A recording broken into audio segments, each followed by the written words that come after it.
Bradford Bulls fan and local businesswoman Kate Hardcastle. Evening, Kate.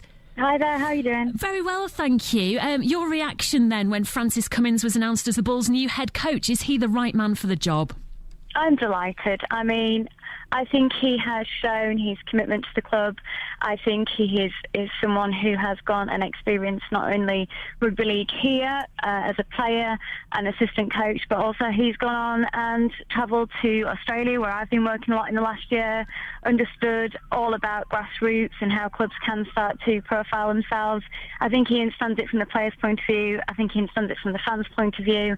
And I also think he's going to be very tolerant and supportive of a team that are going to need really coaching not only on the field but off the field on what this transitionary period is going to be like. And it is going to be a real new look Bulls side. Does it concern you that all the noises coming out of Odsal are that he's going to have to do it on a tight budget? He's only got 16 players, no money. How big a worry is that? It's a massive responsibility to take on, and I mean, I love the Bradford Bulls fans because we're passionate, but sometimes that passionate overspills into, we become so passionate we want everything now, and what a fan like me who has been running out on the pitch as a mascot with, you know, Carl Fairbank and the likes in the 80s and has watched the ups and downs knows that it's about, like in the business world, a foundation level and building up from that.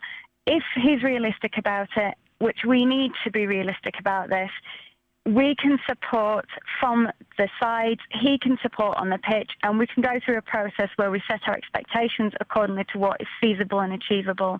What concerns me is we then start doubting ourselves, and then there's these challenges and the moans about money and are we going to do this on the cheap? You know, guys, we've got to get the foundation levels right. We've got to build a business here. And for me, the things I'm really interested and excited about are how we get the grassroots again, how we get that as a very fantastic, exciting family day out, which I used to enjoy. I want to take my daughter there to enjoy it as well. How we get the legacy of the Bulls out there, how we do more with the branding and marketing to get the name there, how we get the excitement back.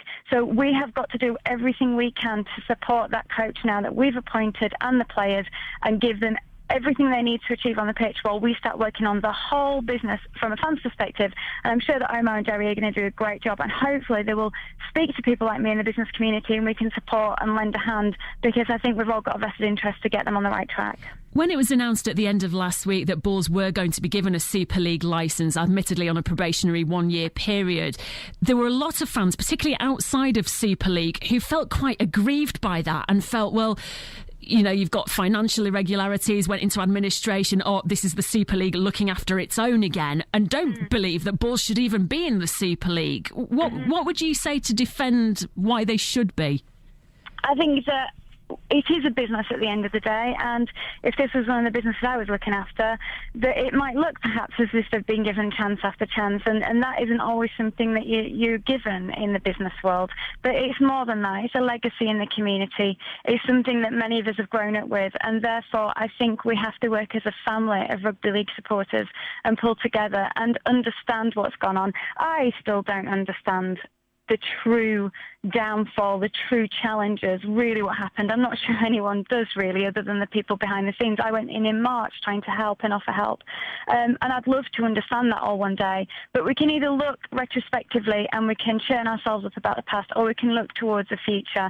And I would ask any other league supporter, as I would try and support other teams, to say, please understand that we need this for our community as well as we need it for the kind of league itself, and understand that this is, oh yes, okay, maybe a last chance, but a chance that we get to provide this. Bradford needs this right now in terms of its retail, its community spirit, its education, everything. It needs the boost in the lift, and I think this is something positive. So it does a bigger job than just a business that's got something wrong and needs its hand slapping it. It's much, much bigger than that. You're clearly very passionate about it, Kate. It's great to talk to you. Thank you for coming on the show this evening. No problem. Thanks now. Thank you, and good luck, Francis. Thank you. That's Bradford businesswoman Kate